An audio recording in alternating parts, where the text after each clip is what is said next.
Whoops. Hi. All right, I'm trying to see if I can move this thing over here and see if I can like control the, oh, I can. Oh, good. That is going to help a lot. Okay. All right. How is everyone doing? So in my scheduling of this live, I scheduled it for 7:00 because I am so used to doing lives at 7:00. But then I switched it to 6:30, and then I confused my husband and I confused my friend Norma. She's like, "Well, which is it? Are you going live at 7 or 6:30?" So I meant to go live at 6:45 just to kind of split the difference. But I knocked myself right out of the studio on StreamYard and had to get back in and reconfigure some things. So anyway, welcome to Tasty Tuesday with Louise. I'm solo tonight. Jeff is in Missouri. He is doing his annual training, so he cannot join us. He was going to try to pop in, but his check ride is the same time, and he's going to be busy. And, you know, he's not going to be able to check in from the sky. So anyway, I hope everyone's doing really well. Hi, Heidi. How are you? Hey, Wendy. It's been a long time. Sorry you're going to miss Jeff. He's not here tonight. Hi, Marianne. How are you? I'm so glad you enjoy the recipes. Hi, Dawn. Hi, KS. Hello, Juliet. All right, let me get see, now I have a little mouse. I can actually move these things. Oh, hey, John. I wasn't sure if you were going to make it with the weather you guys are expecting and everything. So welcome, John. Good morning to you. Hi, Leanne. How are you? Hi, Craig. And let's see. I'm going to keep going, scrolling down here a little bit. Hey, Barbara. How are you? Hi, P. Wickton. How are you? And you know what? I cannot. PW. I should have enlarged. I didn't enlarge the screen. So you might see me like squinting a little bit, right? Hey, Cooking with CJ. How are you? Oops. Okay. I'm sharing things I wasn't meaning to put on the screen. Okay. Hi, Faith. How are you? Let's see what's going on. Let me get down here a little bit. And then I'm going to tell you what's going on tonight. Hi, Deborah. How are you? If I don't say your name correctly, or I don't if I mess it up, it's because I can't see the screen very well. I should have enlarged it, like I said a minute ago. Hey, Kathy. Hi, Brianna. How are you? Hi, Norma. Sorry I was late. I told you I would be on at 6:45, and then I had a little technical issue. Hi, Darcy. How are you? All right. I think down at the end right now. Yeah, Jeff's in Missouri, CJ. He's doing his annual training. So it's just me. And I've been here for 3 days by myself, just cooking up a storm. So hi, Barb. How are you? Hope everyone's doing really well. Hi, Jennifer. If I missed you, it is my eyesight. Blame it on my eyesight. Okay. Anyway, so let me tell you what's going to happen tonight. Tonight, I'm doing things a little bit differently because Jeff is not here to bring me surprise ingredients. So I actually got to plan a little bit. And what you see here is called mise en place. That is everything in place, meaning that I have prepped beforehand for the recipe and I've gone through my mental checklist and sort of planned it out. Now, hopefully that means that things are going to go really smoothly. Whenever I take the time to prep for a recipe, and I do it every video, and I do it when I'm testing recipes, not on camera, but when I'm doing it just behind the scenes, I always mise en place, okay? Because it just keeps me organized and I don't forget ingredients and things like that. Hey, George. Hey, Susan. So that's what this is called, mise en place. And we are going to be I'm using 3 pans today, okay? Because I thought this recipe through and I could technically do it all in the Possible Cooker Pro, okay? Including cooking the pasta. However, I want to show you guys the correct technique for making a bechamel sauce that you then can turn into a cheese sauce and a ton of other sauces. And I want to show that to you in a clean pan. So we're going to save this for for doing the bechamel sauce and also for finishing up the dish, okay? Because it's a nice deep pan and it'll work great for that. This is just like the pot on the stove. I'm only going to use sear saute, so you don't have to worry if you don't have the Possible Cooker Pro. The Ninja Foodi Inner Pot on sear saute would work exactly the same for this type of recipe, or a saucepan on the stove will work just great too. First thing I'm going to do before I even start making the bechamel sauce is I'm going to get my pasta water heated up. Okay. So I have a small pan. I'm doing just a small portion of this recipe because, I'm one person. And even though Jeff comes back tomorrow, he's not a huge fan of, any kind of mac and cheese except my bacon mac and cheese. He does like that, but he doesn't really like it. So he won't eat it. So I'm just going to make a little bit. So the first thing you want to do with your pot of water, no matter how big it is, no matter how small it is, when you're making pasta, is you want to salt it, and you want to salt it like the sea. And that means quite a bit. Now, ordinarily, if it was a bigger pot, I would probably put in about a tablespoon of salt, but this is a smaller pot. So I'm only putting in probably about 2 teaspoons, maybe a half of a tablespoon.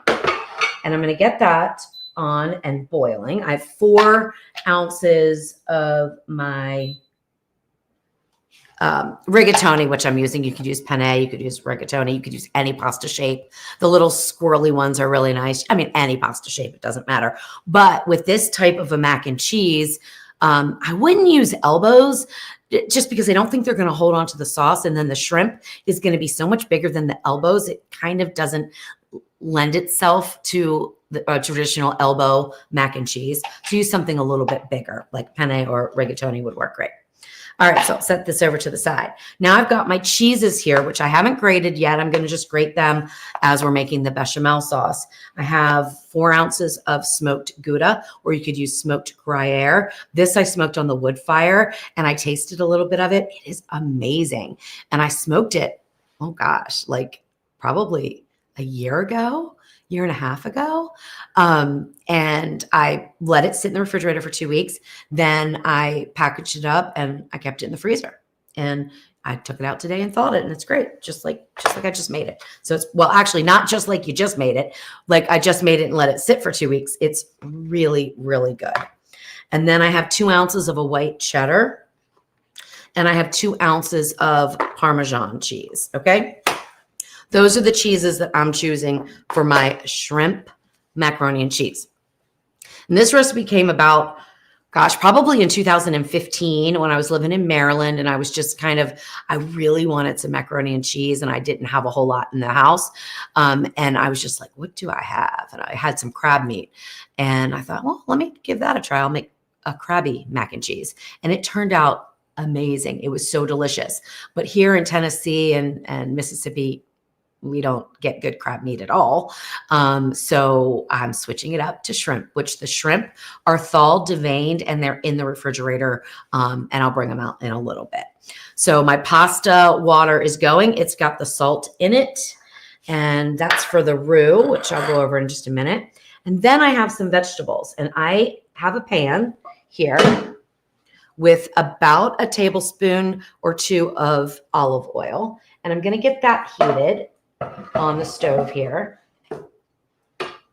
And I'm going to put that on medium-high heat just to get that olive oil heated. The first thing that's going to go in is, it's about a cup. It was a half of a large sweet onion that I diced in about a 1/4 inch dice. Those are going to go in first because we want to lightly caramelize them. Then I will be putting in the mushrooms, which this is 2, they're small portobellos, but they're actually kind of big, right? They're kind of big ones. So I just sliced up 2. Then I have these little mini peppers, which they're not the bigger bell pepper. They're mini peppers, but they're the same flavor. So you could use a red or a yellow or orange or whatever color you want, or omit them. Any of this stuff can be omitted. Unless you hate onions, don't omit the onions though. And then we'll add those in and we'll just lightly saute them so that they keep a little bit of texture. So we want to caramelize the onions. We're going to release the water from the mushrooms. So we're going to cook them long enough that they release their water and the water steams off, because we don't want to add that when we have our nice cheese sauce and our pasta. We don't want to add that in. And last, I'll put in a little bit of garlic, and I'll put in the garlic right at the end so it doesn't burn, and then turn the heat off. Then that'll just sit there. and we will make the roux and the bechamel sauce, and then put the cheeses in, and then put the pasta in, and we're done. So it's going to be pretty quick and easy here. All right, let me look at some comments because the pan's not quite heated enough yet. Hey, George, I don't know. I think I said hi, but I can't remember. Hey, Colleen, how are you? Hi, Dawn. Did I forget you? I saw you. I think you were the first one to say hi at the very top, but I might have missed it. So sorry about that. Let's see. I am not going to be able to read comments too well because I can't see them. Silly me. Next time. Yeah, Colleen, I'm doing great, really, honestly. Last time I was live, I told everybody that I did get a diagnosis of pretty severe anemia, but I've been feeling really good. I go tomorrow for follow-up blood work, so we'll see if the iron supplements are working.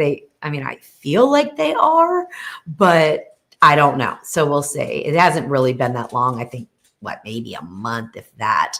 So I don't expect drastic improvements, but, I feel pretty good. So, all right, let's see. Anything else here before I start? I'm going to start to make the roux, but I do have to grab the milk. So I heated the milk. Hey, Sue, how are you? Hi, Petra. Hey, Barbara. And I've got some weird drink here. I don't even know if it's going to be any good. I better stir it though. It's a Deep Eddy lime with pureed cucumber. I love lime and cucumber together. I absolutely love it. But I did this like 3 minutes before I hit go live. So I just put a little bit of water and a half of the cucumber I didn't peel it or anything. I didn't do anything to it. Just threw it in the blender, and then here it is. So let's see what it tastes like.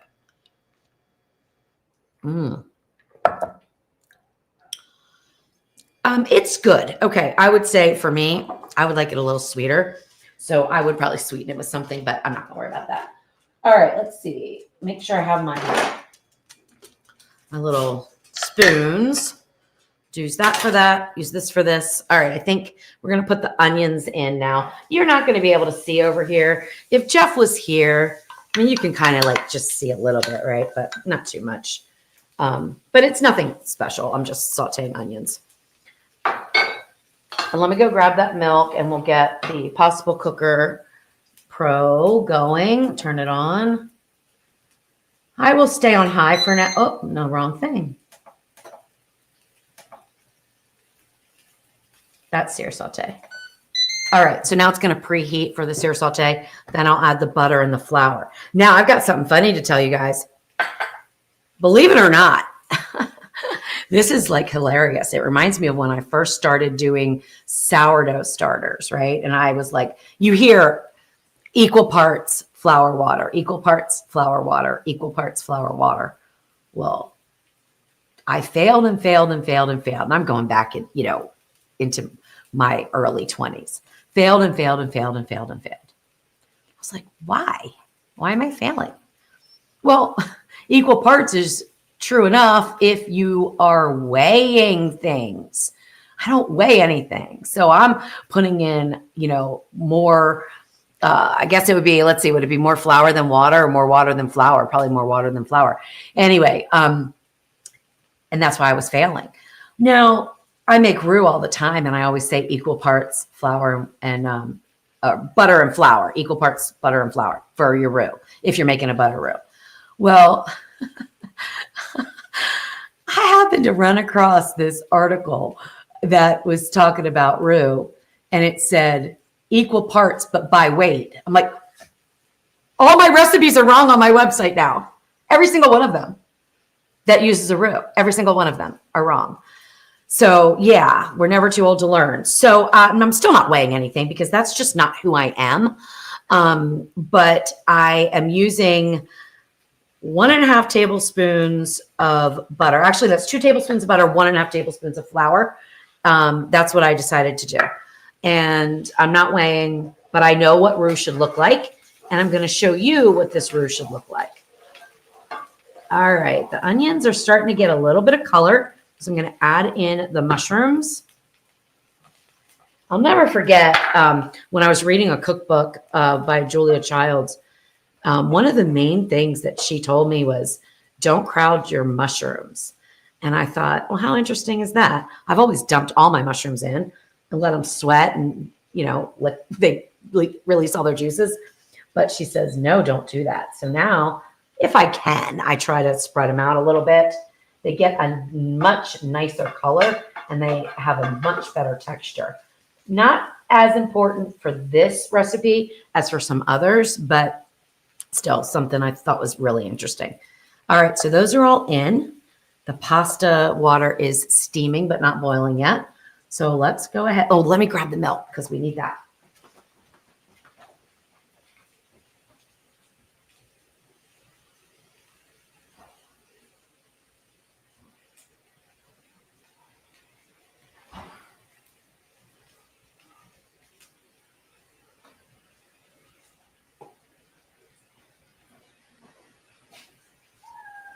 Oh gosh, cat.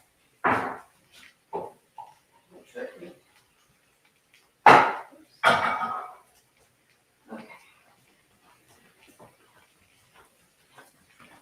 All right, so I warmed the milk and I just warmed it in the microwave. And I warmed it for like 90 seconds. It's about 2 cups of milk. I may or may not use it all. When you're making a basic bechamel sauce, you can make it as thin or as thick as you want, really. I want to make it a little bit on the thinner side because I'm going to have all this cheese to add, which is going to naturally thicken it. When you make a basic bechamel sauce, you also don't want to, I got to turn my heat down here. You also don't want to season it too heavily if you plan on breaking it up. Like making a big batch of bechamel sauce, you can freeze it and then you could use it anytime you want. So it's a great little thing to make up, and you can do so many different sauces and mac and cheeses from it and things like that. So it's a great little sauce to make. But don't season it if you're going to split it up because you want to season it specifically for the dish that you're using. I'm not going to season it until after because I've got a lot of cheeses going in there and I'm just not sure how much salt it's going to need. So I'm going to wait on that. All right, so the 2 tablespoons of butter is going to go in. I'm going to let that melt, and then I will add the flour.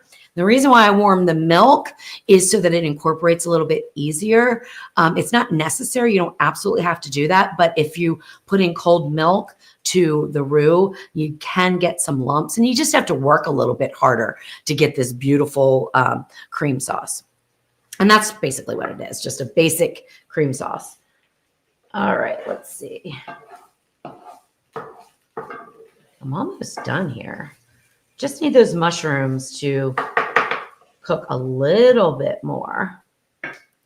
All right, I can check the comments now. See how organized and calm this is? That's mise en place working. I love it. All right. Colleen's saying, oh yeah, weighing makes all the difference. Yeah. It does. It can. I'm not gonna sign into the weighing thing, okay? Because if I had to weigh everything, I would not cook. I just wouldn't. I don't weigh anything to bake. I don't weigh anything to cook, and I don't weigh anything for my sourdough. And my sourdough starter is beautiful. And it's been, I don't know, I've had this for, gosh, I don't even know, over a year, I think. I never measure when I feed it at all. And I go by looks. So, and it works for me. I'm not saying that if you're just starting out, I would absolutely weigh it. Okay. You're going to have better results for sure. All right. Looks like the butter has melted. Now we don't want to brown the butter or anything like that. We're making a blonde roux. Now I'm going to sprinkle the flour in and combine it with the butter. And I'm going to look for a certain texture, okay? And if I don't get that texture, I will add more butter or flour to get the texture. And the texture that I want is, or when I say texture, we're not feeling it, but you can look at it. You can kind of see it's like wet sand is what you kind of want it to be like. So if it's real thick and clumpy, you add some more fat. If it's very loose and oily looking, you add some more flour. This looks like it did really well. Now I'm going to turn this down because I'm on high. I'm going to turn it down as soon as it stops beeping at me, right?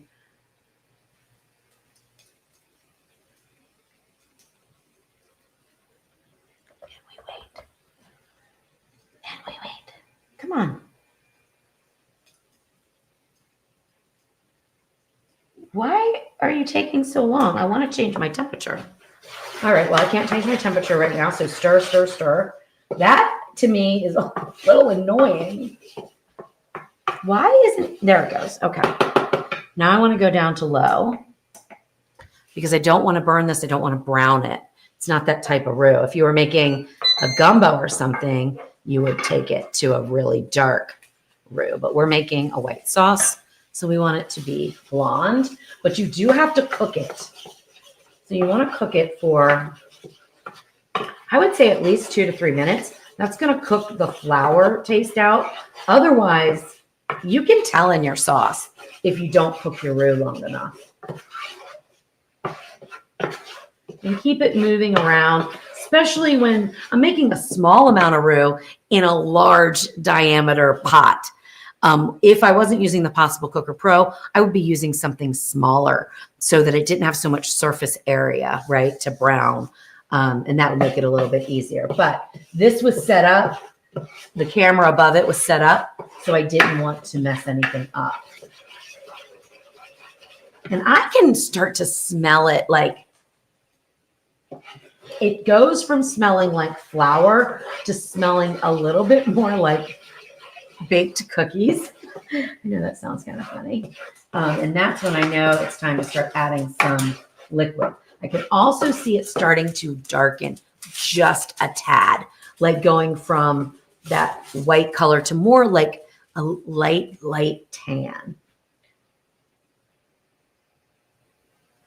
All right, so now I'm going to add in about 1/2 cup of this milk. And we're going to stir, stir, stir. Anything that's on the sides, I'm going to bring down into the bottom of the pan now.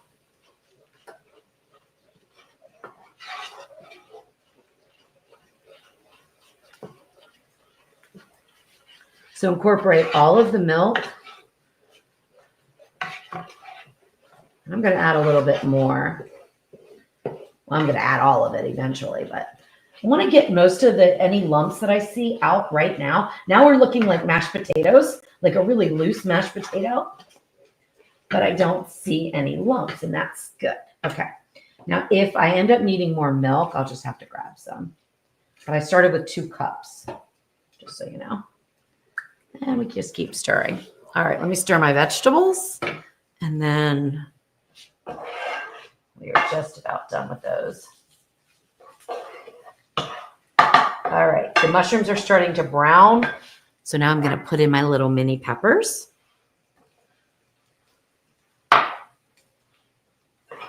And my pasta water is starting to bubble, but it's not really, it's not boiling quite enough for me to add the pasta yet. All right, stir, stir, stir.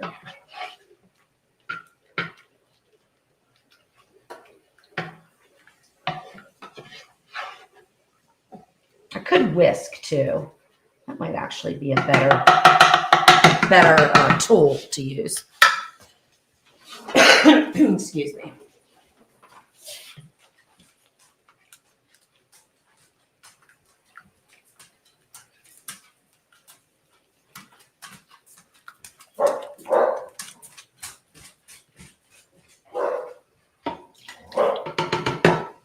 This could also be the base for a sausage gravy too.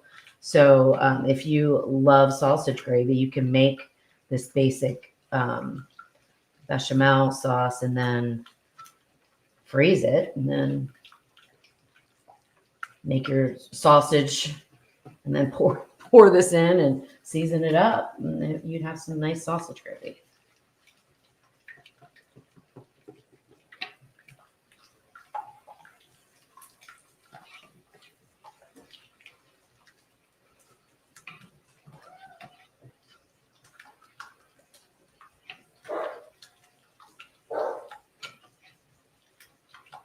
I think I could use a little bit more milk in there, and I'm going to actually use a little bit of cream. just because it's right here in this refrigerator. And it's going to be cold, and that's okay.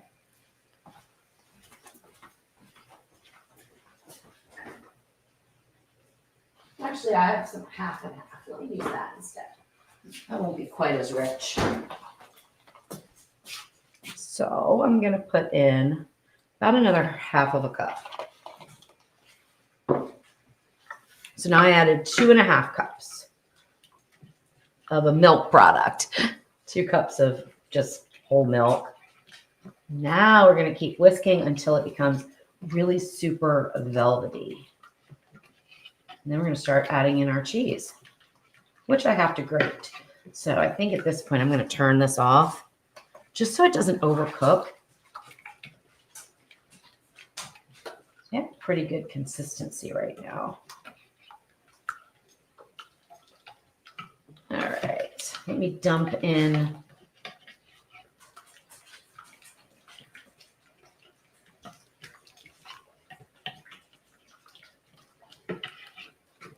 that looks pretty good. All right, I'm going to turn off. I hope I turn the right one off. Like, could you imagine going back in like 10, 12 minutes and my pasta's not even boiling? All right, the pasta is going to go in. Can move this. I'm going to add this at the end. All right, let's get our cheese grated.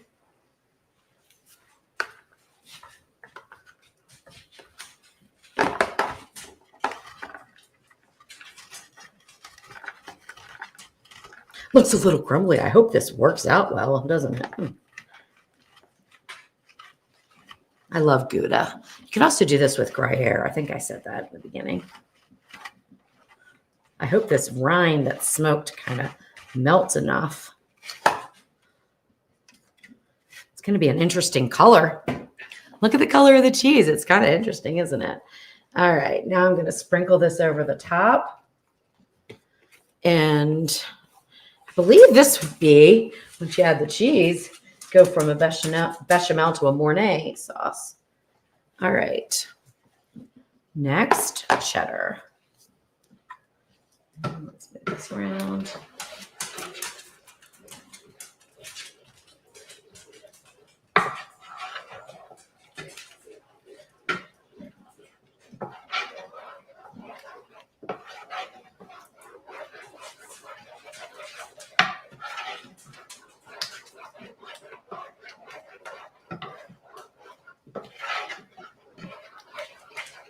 Oh, it smells so good.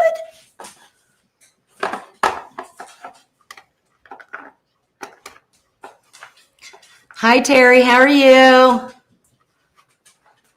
Hi, Hunter.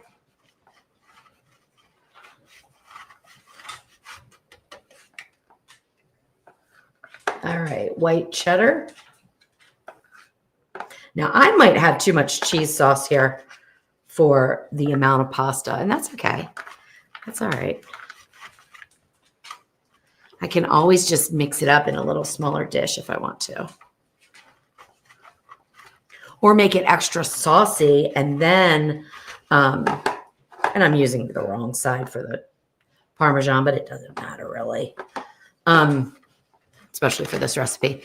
So I could, I'm trying to think this through because I'm like looking at all this cheese sauce. I'm like, whoa, that's a lot of cheese sauce for 4 ounces of pasta. Probably should have made 8, but anyway. I'm trying to think what I want to do with it. Well, I could always add pasta to it. I could always bake it. That would be fine too, right? Like bake it and make it. Oh, I could make like you can make a lasagna, like a seafood lasagna, and use this as the cheese sauce. Oh my gosh.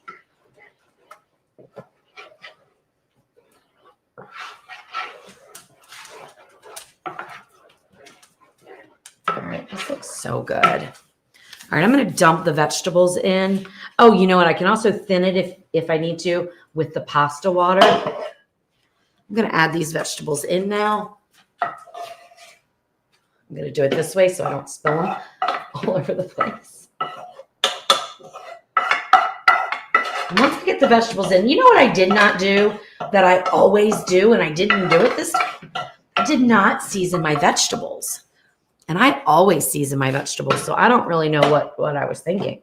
So I always salt and pepper my vegetables as they're sauteing. All right, this goes in. Now I'm going to get those lovely shrimp out. And I have not turned the possible cooker back on at all. I have a lot of sauce. Oh my God. Hey, Debbie, I was just thinking about you today. I was going to send you a message, see how you were doing. Glad to see you. All right, that's it. Now, up back there. Get all the cheese out. Yum, yum. That looks so good. All right, let me grab the shrimp. The shrimp are already thawed, deveined, peeled, you know, all that good stuff.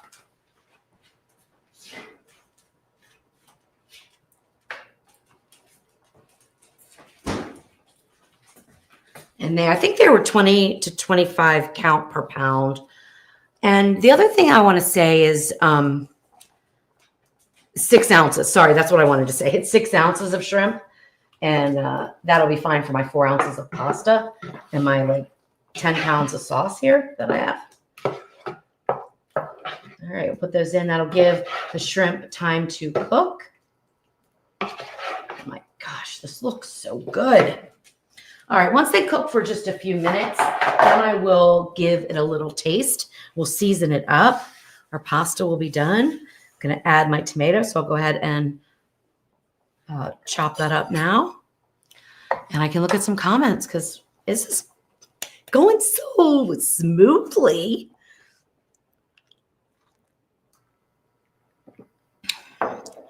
Hi, Bobby.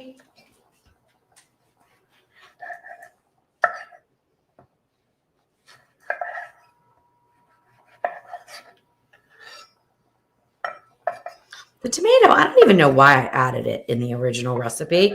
I really don't. Maybe for color interest. I'm not really sure, but it was in my Krabby mac and cheese, so I thought, well, I'll add it here. See what happens. Now in the Krabby mac and cheese, I actually bake it. I make a much looser sauce and I bake it in the oven until the sauce really thickens. But I'm not doing that tonight. We're just gonna. Although I could with the Possible Cooker Pro, I actually could, but I'm not going to worry about that.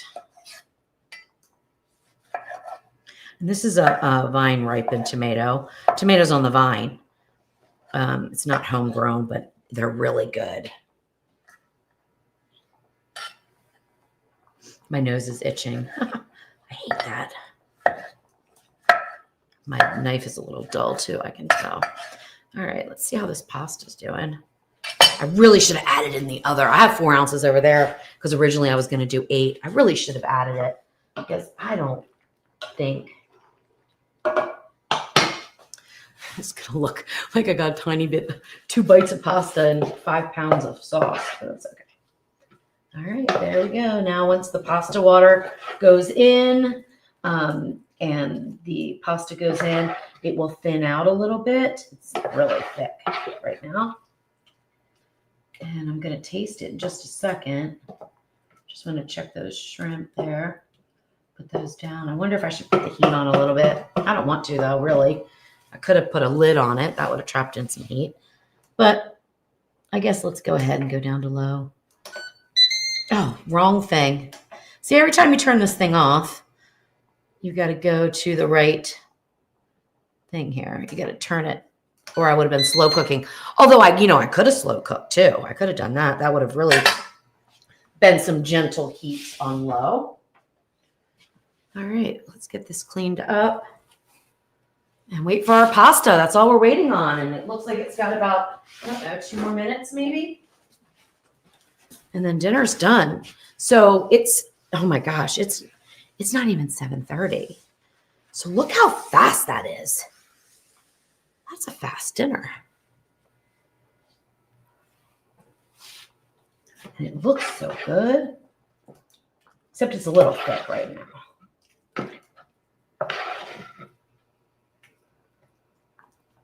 Wow. The shrimp still aren't quite cooked enough, so I'm going to wait just a little bit because they're going to release some liquids too, and then I'll see what the texture is. Not going to make it thin or anything, but they'll release some liquid, and then I can judge the salt and pepper that I want to put in there. And I might put cracked pepper. I might just be lazy and put these in. Who knows? We'll see. All right, let's test a pasta. Ooh, they're hot.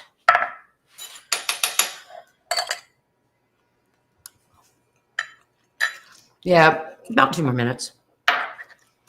Not quite done. All right.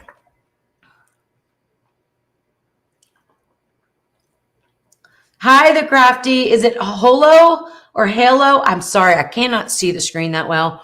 But hi, Angel. Nice to see you. Hi, Nicole's product reviews. How are you? Well, thank you so much. Thank you so much. I appreciate that. I love teaching. I love learning. So I spend a lot of time learning too, you know, and I spend a lot of, that's the puppy. He's saying hi. Hi, puppy. Some people will be like, oh my gosh, a dog in the kitchen. Not your kitchen, not your rules. So my dog is in the kitchen. It's perfectly fine with me. I don't really like him jumping up on the counter though. Get down. Get down. You don't listen, do you? Get down. Come on. Get down. Sweetie, you're not listening very well. So anyway, I love learning and I love teaching. And when I was a nurse, I used to teach nursing assistants. So, and I always loved it. So I love teaching. Sometimes, you know, some people say, well, you treat us like we're children or we're stupid. That is not my intent in any way, shape, or form. You know, like never. That's never my intent. But I try to break it down, you know, into the basics, the way that it helped me learn, you know, or through mistakes that I've made, you know, telling stories about all the times that I've screwed up because I screw up all the time and I still do. Seriously. I'm trying to think of a fail that I had recently. I can't really think of one. There are some, but I can't really think of one. All right, we're going to put this pasta in. Again, the ratios are going to be way off, okay? So definitely, if you want to make this, everything's good, but double your pasta for sure. Absolutely.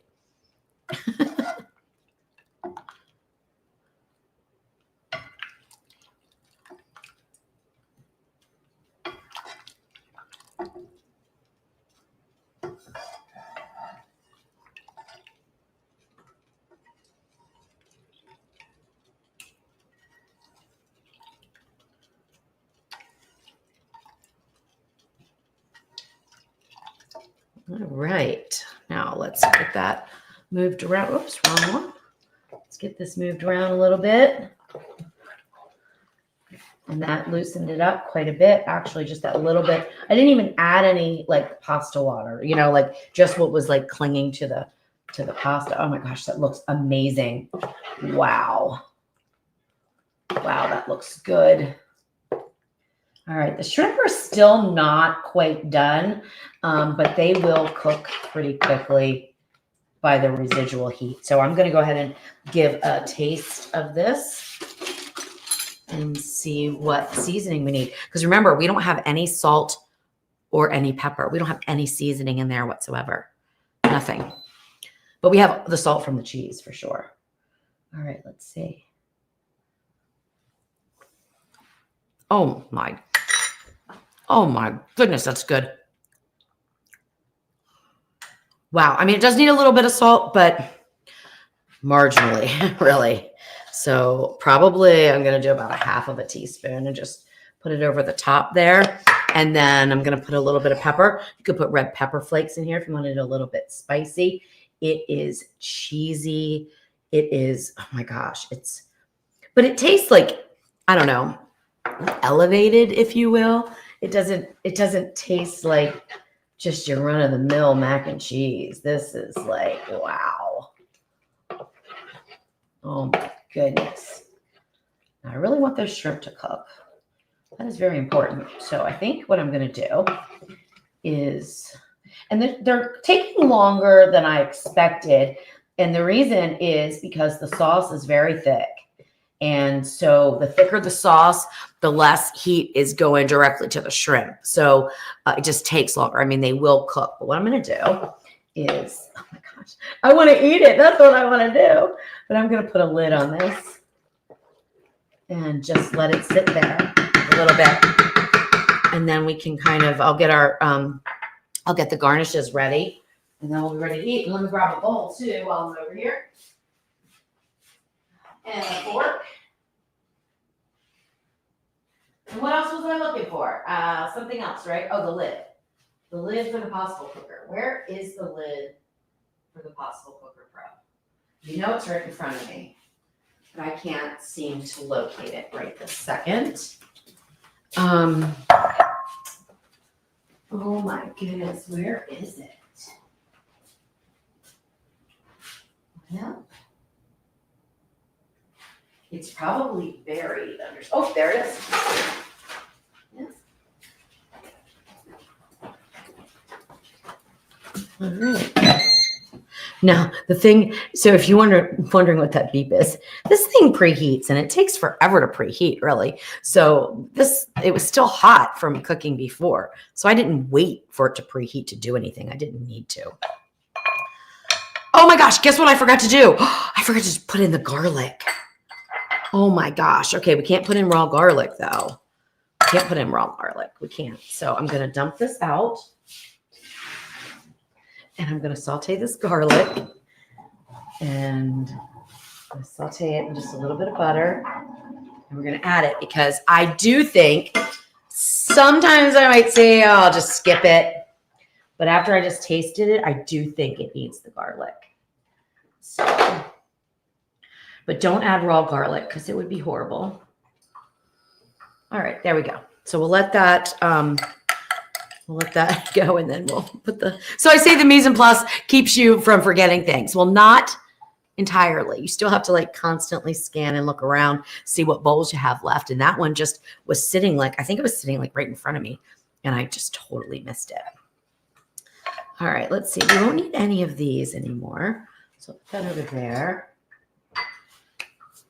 Don't need that, although you could save the rinds, but I'm not going to today. Just get this little bit of butter. This will only take a few minutes, if that. So the butter's melted. I'm going to add in the garlic.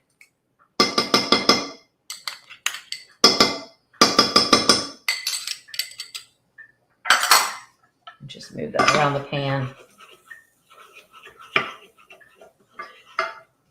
Oh my gosh, it smells so good.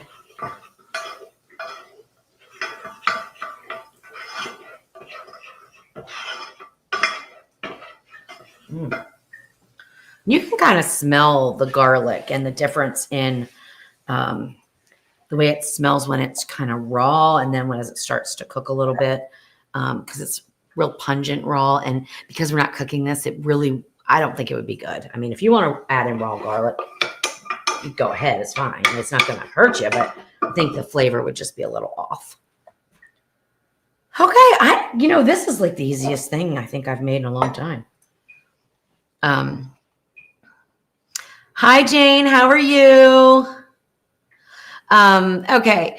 I'm going to be the party pooper. What can you substitute for pasta? I tried radishes for a fail. Okay. So with this, you could put it over like cauliflower rice. That would be good. Okay. It would just be like a cheesy cauliflower rice. You could use zucchini noodles because you're not cooking the pasta in there, so you're not dependent on the pasta water. You're not dependent on the starch from the pasta. So yeah, you could definitely do anything. I mean, I'm assuming if you're not eating pasta, you might not be eating like potatoes, but you could also put this over baked potatoes. All right, let's turn this off because it is boiling away, which is not exactly what I wanted, but it's not going to hurt anything. We're going to put in this lightly toasted garlic. Give this all a stir. Taste for seasonings. Wow. Oh my goodness. This looks so good. This looks so good. It's just me. I'm going back in with this. That's fine. All right, let's see. Shrimp look beautiful. Oh my. Wow. I'm just thinking, oh, a tad bit more salt, but I just don't want it to go overboard. But it's still, you know what it needs? More than salt. It needs a brightness of some sort. And I don't think our garnishes are going to do that. But a lemon would. And I don't know if I have a zester here because I think I used it recently. But I do have kind of a zester, right? This will zest. So that's what I'm going to do. I'm going to put a little lemon juice in there. Because it just sort of needs like a little bright acid component. So it's rich. And what I'm thinking is, you know, oh, it could use a little bit more salt. I don't think that's it, honestly. I think it's the fact that it's just not perfectly balanced. So let's balance those flavors out with some wonderful lemon. And I turn that off, right? Because it's still like boiling away. Man, this looks so good. I just have to go in here because it's not going to fall. It's not enough. It's not going to fall off like off my little zester. That's okay. All right, there we go. Very little lemon zest from that. I would have liked to have more, but that's okay. And then I don't even have my juicer because I used it earlier and it's in there. So we're going to go the old-fashioned way. And when you're squeezing by hand, keep it up so your seeds don't go into your dish. I'm just going to juice both because, whoa, what else am I going to do with the lemons? All right. All right, now mix that up. Now let's give it another little taste. And then we'll garnish it. It looks amazing. It looks so amazing. And look, I mean, seriously, this is a very quick dinner. Okay, I'm just going through my mental checklist to make sure everything is in there. Let's get this out. See. Oh, that did. Oh my gosh, that's good. All right, so for the garnish, I'm going to take some green onions and literally I'm just going to take some off like this because they will regrow. So I leave them in water and they will regrow. So from one batch of green onions or spring onions, I think they're called in other countries, I will grow them like I'll get 3 times the amount. After that, though, they get real thin and kind of weird. So then I've got a little bit of parsley. And let's go ahead and dish this out. What do I want to dish it out with? I think it's thick enough to use this. Let's see. I don't know what that is in my bowl, but we'll just get it out. All right, here we go. Hopefully you can see it. It looks amazing. Absolutely amazing. Make sure I get a mushroom, which those are optional. And a beautiful shrimp. Oh my gosh. Wow. And then I will just take this and just sort of snip them off. Oh, my spoon just fell in. That's okay. You guys can't have any. That's plenty. And then I think oh, here's my knife. Use the same knife. Why not? Why not?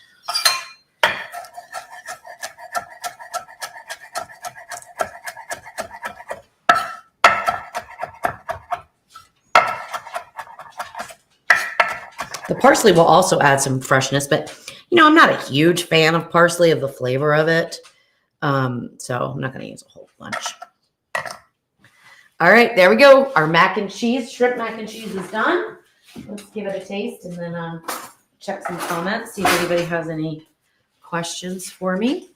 And hopefully you guys try to make this. The recipe, which is horribly written, is on my website. It is horribly written because it was written in 2015 when I had no idea how to write a recipe. So I need to kind of go back. I might change it to shrimp mac and cheese. Oh my gosh. All right. This is just the pasta and of course that delicious cheese sauce.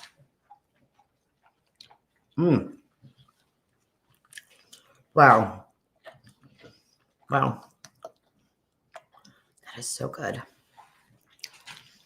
The lemon really worked. I still think it needs something though, to be honest with you. And I usually make it with shrimp stock. So instead of adding all of the milk, I start to make the sauce with a little bit of the shrimp stock, which really brings in a lot of flavor. I didn't feel like making it today. The shrimp are perfect. But even though the lemon did brighten it up, it does need a little salt. And my goal, and I want pepper. I want a little bit of spiciness. I think red pepper flakes would be good in there too. My goal is anytime I serve something to somebody else that they don't feel the need to put any salt or pepper on it, right? So if I was going to revisit this recipe, I would revisit the seasonings a little bit and revisit the balance. But, oh my gosh, it just looks good and it tastes amazing.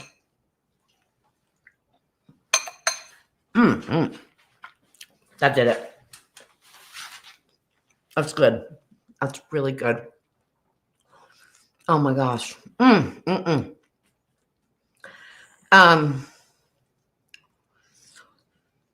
Oh, John is saying you can do the same thing with celery. I've never done that. You mean the stalk will grow another, or the stalk will grow another rib, will grow new ribs? That just the center, John? Or I'm confused. I'm gonna have to find out how to make that work because I've been using a lot of celery lately. Aaron wants to know what cheese I used. I used 4 ounces of Gouda, 2 ounces of white cheddar, 2 ounces of Parmesan. And really, the cheese that you use is completely up to you. I mean, it makes no difference whatsoever. Really, let's get this out. So yeah, it makes no difference what cheese. I like the Gouda in there. I think that kind of goes really well with the shrimp or crab, whatever you wanted to put in there. But other than that, it doesn't really matter.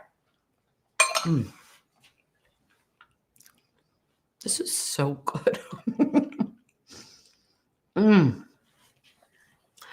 All right. Somebody says, personally, I just keep, I don't know what that is. I can't read it. I'm sorry. I can't read that because I've got a cable going right in front of the thing, which I didn't notice until just now.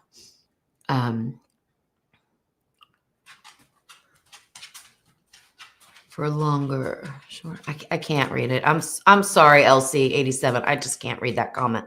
I can't see it.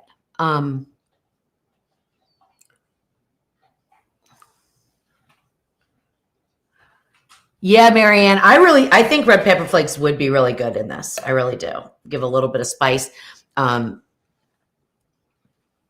the black pepper did the job too. It's really good.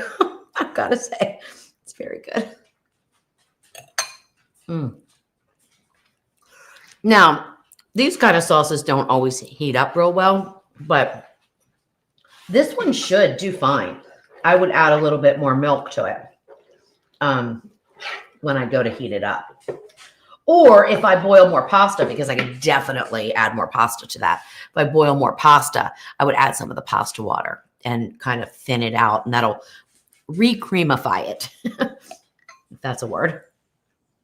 This is good. I am thoroughly enjoying this. And if you've seen any of my Tasty Tuesday videos, I think you can tell that I have a lot less to clean up, right?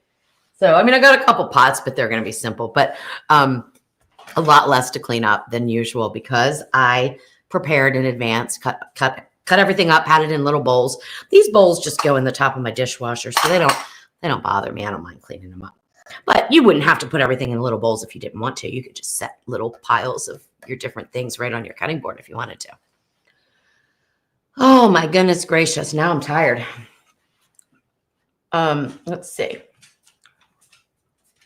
I don't see, I think oh, there they are. Okay. This stupid cable is going right through. Okay, I answered what cheese. Okay. That will be our lunch tomorrow. All right, Barb. Let's see.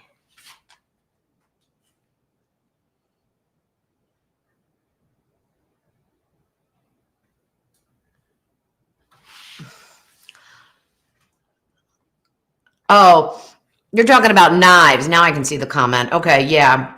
I like a Santoku knife. I really do. I like that. That's a good. This one's, I guess, technically a Santoku, but it is long. Then I have a longer one. I decide the length based on what I'm doing. I mean, I have a shorter one too, and I like that. When people are asking me about what kind of knives to get, right? The biggest thing is I pick just a couple. Like I don't have like a whole lot of different knives. But I have a slicing knife. I have a boning knife. I have a chef's knife. I have a shorter Santoku, the longer one. The most important thing when you're picking out a knife is, I mean, you're going to sharpen them no matter what. Okay. It doesn't, none of them stay sharp forever. You're going to sharpen them, but it's the balance. It's the balance and the way it feels in your hand. That is the most important thing. Like, I don't know if it was a Henkel or a Wusthof. I think it was a Henkel. I thought, oh, I'll get these high-end Henkel knives, right? And I went and I was testing them out and I was like, they don't fit my hand. They just don't have the correct balance for me. I'm sure they're great knives, but for me, they don't work. So I recommend really going and feeling them and getting the weight and doing some chopping and keep them sharp. Like mine is dull. I need to sharpen it. And I could tell when I was cutting that tomato, because your tomato should not be crushing. Your knife should be sharp enough to go straight through it and not crush it. And the sharper the knife, the safer the knife, believe it or not. Okay. So definitely, if you're knife shopping, just go by feel, what feels good to you. I had like a $5 knife. I still have the $5 knife. I don't think I've sharpened it. Let me see if I even have it here. Literally, I got it at like Restaurant Depot, which is when I owned my restaurant. That's what I just bought. We cut barbecue all the time.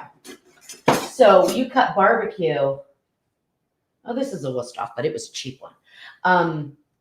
When you cut barbecue all the time, you dull your blades. Like you can even chip them. I mean, because you're cutting through bones and stuff like that. But this is a Wusthof, but it was like I don't know, like an $8 knife. It still works great. I mean, I sharpen it. And it still works fine. It's not my favorite because of the way the handle is. Because you can see if I go down, I can actually kind of like hit my knuckles. So it's not my favorite. But for $8, it was fine. And I've had it for 15 years. I just have to sharpen it, which I haven't done in a long time because it's the last one I would use. I would wait till every other one is used up and dirty or something before I would go to that one. All right, let's see what we got. Okay, so the stalk will grow more ribs. All right, so that's a little funny thing about. I don't know how it is, John, in Australia or. If somebody is in or Scotland, George, if you're still in, I haven't seen you in the chat lately, George. So maybe George wasn't able to stick around. But anyway, because it's like middle of the night, 3 a.m. or something where he is. He's in Scotland. What was I going to say? We in the U.S., when we say a stalk of celery, all my recipes say a stalk of celery. That literally means the entire bunch, right? Each one that you pull off is technically a rib. That's what it's really called. But in the US, that's not how if you say use one stalk of celery, you're pulling off one rib. But it's not correct. Just one of the other things that us Americans did not get right, I guess. Just became a habit to say, a stalk. But the stalk is the whole thing. So I found that interesting. I learned that several years ago. And I never did fix any of my recipes because if I did and I said one rib of celery, everybody in the US would be like, what the hell is that? All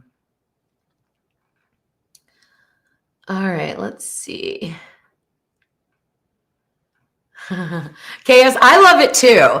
That's why I have missed this so much. Like, because I've kind of been on break and I've just missed you guys so much. It's such a wonderful community of nice people. I mean, I tell you, when I met everybody, well, not everybody, because I didn't meet everybody, just 5 or 6 years ago, but when I started to meet this community, I was like, my faith in humanity is restored, literally, because I was seeing all the nasty people out there and all the judgy people and all the snooty people and all the, you don't do it my way, so you're wrong people, and then I met the Ninja Foodie community and I'm like, oh my God, these people are so nice. They are respectful for the most part. I mean, we get a few, but for the most part, everybody's very respectful. They're kind, they're understanding. They like each other. They communicate with each other. Colleen is always putting things in the chat, that helps me and other people. And, everybody learns from everybody. And that is the best thing. In fact, is one of my little mottos that I say is we learn better together. And we sure do, and as long as we don't pass judgment, we accept that knowledge. And of course you don't have to follow it, right? You don't have to follow it, but we accept it and we listen to other people because they have a wealth of knowledge that from their experiences that we may not have, John knows so many things that I don't know. He's been cooking a little bit longer than me, but more than that, he lives in a different country. His life experience has been totally different. The foods he cooks are totally different. And he has given me some great tips that never crossed my mind for problems that I have here in the US with cooking. And he'll give me some great ideas. I'm like, oh my God, you're so smart. That is the kind of community that I want to have really around me all the time, because that's how we get better. And that's how we cook better. We treat people better, all those things, and it's a trickle down effect. All right, good. George, I'm glad to see that you're still here.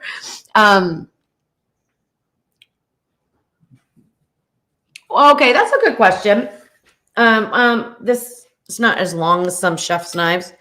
So there's 2 ways to hold a knife. I don't always do it right? Up here, like that, totally gives you a lot of control, okay? So that is technically the safest way to have your thumb right there. It's never gonna get chopped off. Your finger is tightly around here. It's never gonna get chopped off. You keep this one out of the way, you're never gonna chop that one off. But I tend to pull back a little bit. And I don't know why, but that is just my preference. I very seldom hold the knife up here. The only time I hold the knife up here is, and really it's this thumb here, and I think these stay right there. But if I'm doing something that's greasy, like if I'm chopping brisket or something and it's really greasy and the handle's getting greasy, then I will definitely, hold it a little bit higher. I tend to go like this, which is not what you want to do ever. Okay. Never. When I'm feeling tired or I'm getting lazy or I'm not paying attention or I just have a little bit to chop or I'm feeling like, I don't know, I'm going to point the knife at my food instead of chop it. I don't know. Sometimes I'll do that, but that is the wrong way. That is definitely the wrong way. So yeah. But I don't know. I don't feel as comfortable that way. Oh, another thing that's funny. I don't have my zester because it is over there in the sink and I'm not going to go get it. But I have this, long zester, right? Everybody tells me I hold it wrong and I have been practicing. Okay. So like, let's say this is the zester. Okay. Let's say this is the top of the zester. So this is hard to explain with this, but let's say the great part is under, okay? And so I guess it would be the back of the zester is facing up. And you're supposed to, let me think about this. File your fruit, play your fruit like a violin, right? So you hold your fruit here, you zest it like a violin. Okay, I'm not musically inclined. I don't play the violin. And then your zest is up on top. Okay. Now, 2 reasons why I don't do that. It doesn't feel comfortable to me. I just cannot get it right. I just can't. I just cannot get it right. It feels cumbersome. I drop the fruit all the time. I'm practicing. I was watching a video from one chef, and he actually called, not me personally, but he called everybody that uses the zester upside down a bozo. I don't want to be a bozo. I want to do it the chefy way. I can't. Now, there's another reason why I don't do it that way either. Because when I'm zesting something into baked goods like a cake, I want the essence to go in. I don't want the spray to go other places. So if I do it the way I do it, which is this way, then all the spray gets into the bowl. If you do it where it's up, the spray is going up away from the bowl. So 2 reasons. Okay. So George, if you need to hold the blade, the knife is too big and you should use a smaller knife. Otherwise, what's the point of the handle? Yeah, but there's, maybe, I don't know. I don't watch as many shows as you do. So maybe you watch more chefs cut. I think they do hold it kind of up more so than not, and I mean, not up here. I mean, obviously not up there, but I think they do, but I don't know. I just go where it's comfortable, and I feel like I've got control over the knife. That's the most important thing.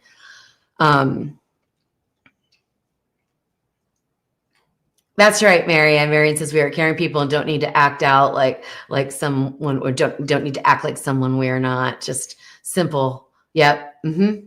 Simple folk. That's right. Simple folk. I love that. Yeah, I love that. Not pretentious.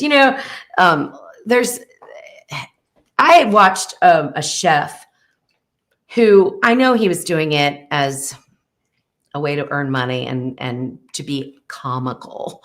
And I mean, truthfully, some of the stuff he said was kind of funny, but it was hurtful to other people. I haven't seen him in a while, so I hope he doesn't show back up again. But, he's a trained chef, whatever training he had. I don't know. I didn't really look him up, but I can tell by his knowledge base that he does know what he's talking about. But all he did was rip people apart, whether it was a YouTuber like me or whether it was, they're all YouTubers in some sense, because I mean, he didn't go after somebody in their home kitchen, I don't think. He was very nice to the Italian grandma, though. He was super nice to her. So maybe he was a little bit nicer to the grandmas that came on and cooked, and he better damn well be, he better damn well be nice to them. Anyway, but he was just rude to everybody. Okay, they don't know. They don't know what you know. They're doing the best they can, and their food's probably delicious. So shut up, So I hate that. I don't like that. I don't like comedy at the expense of somebody else. I like dry humor, but not at somebody else's expense. It's just not, I don't know. It's just not cool. And the food snobs. Oh my good Lord, have mercy. The food snobs out there. I could talk about that forever, because that is my biggest pet peeve ever. Somebody's grandmother in one part of Italy made something, and I'm not picking on Italians. Okay. I'm not at all. It could be any place. It could be in the United States. I should probably stick to home before I put my foot in my mouth. Somebody from, a town in Arkansas made something a certain way. And then I, coming from Maryland, maybe make it a little bit differently. And I am totally wrong because I'm not making it the way, Aunt Sally or, Grandma May made it. Well, no, it's not wrong. It's just different, right? As long as you're paying respect to the food and the heritage of it, it's just different. Okay. When I make an Asian dish or any Italian dish or anything, I'm not claiming to improve on how delicious somebody else makes it.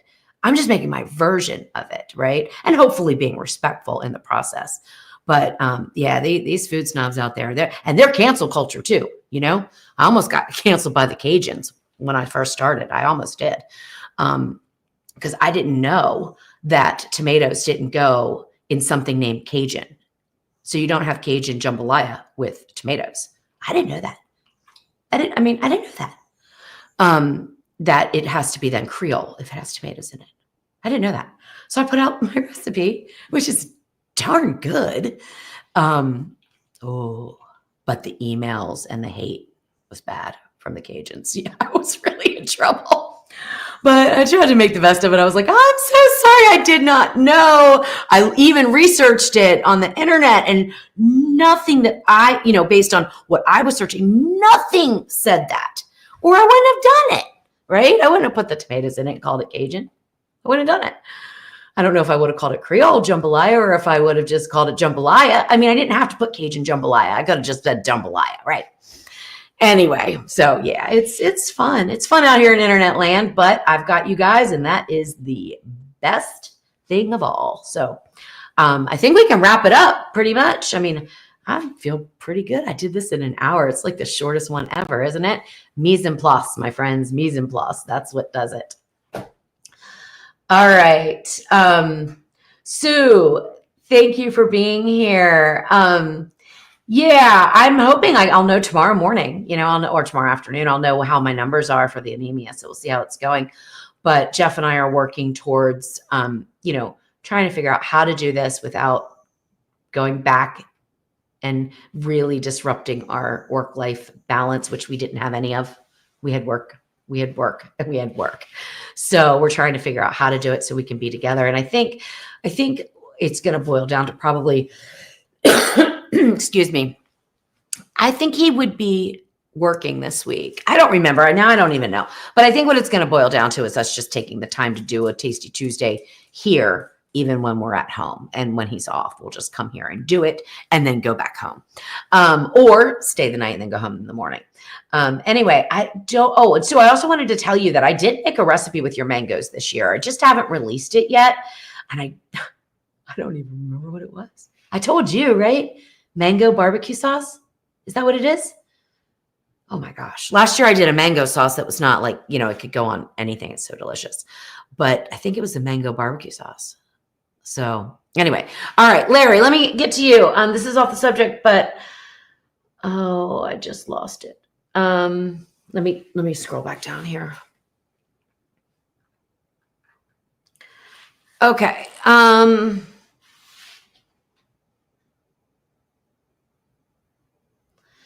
This is off the subject, but I am very particular about English grammar. For example, it is sons-in-law, not son-in-law.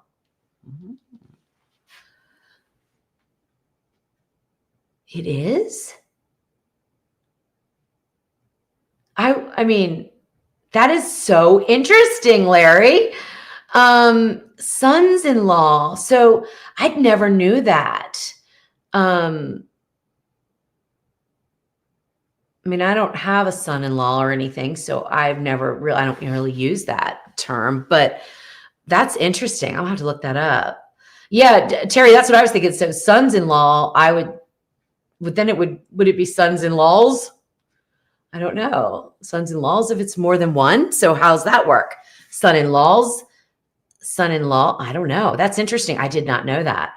All right, let's see what George is piping in. Now we're getting into English grammar. Jeff is Mr. English. Oops, I've got stuff on me here. That's not dirt. That's just a parsley leaf.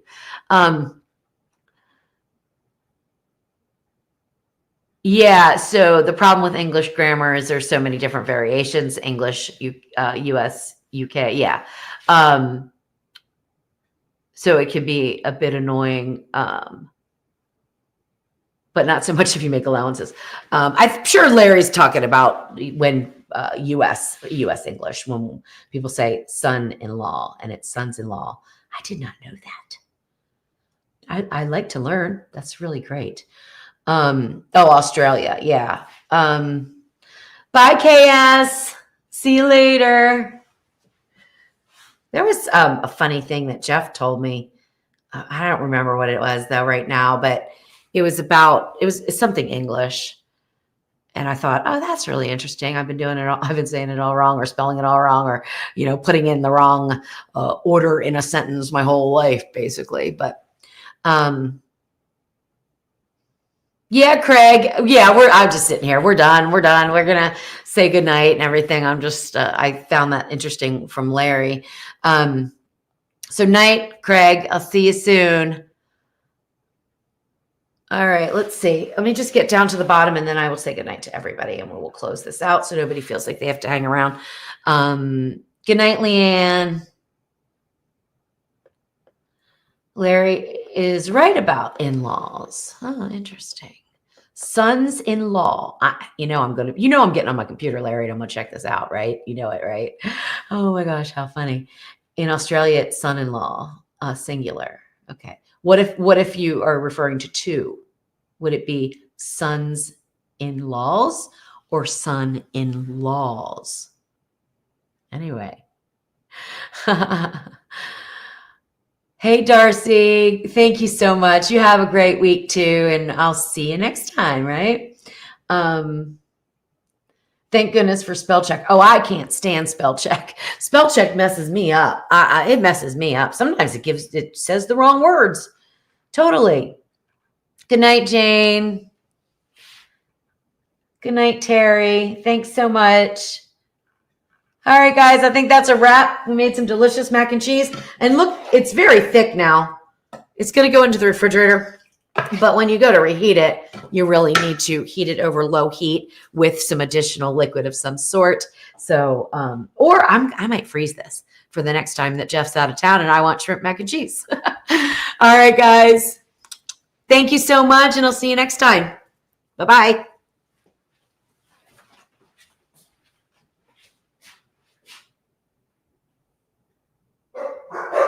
And cue the dogs.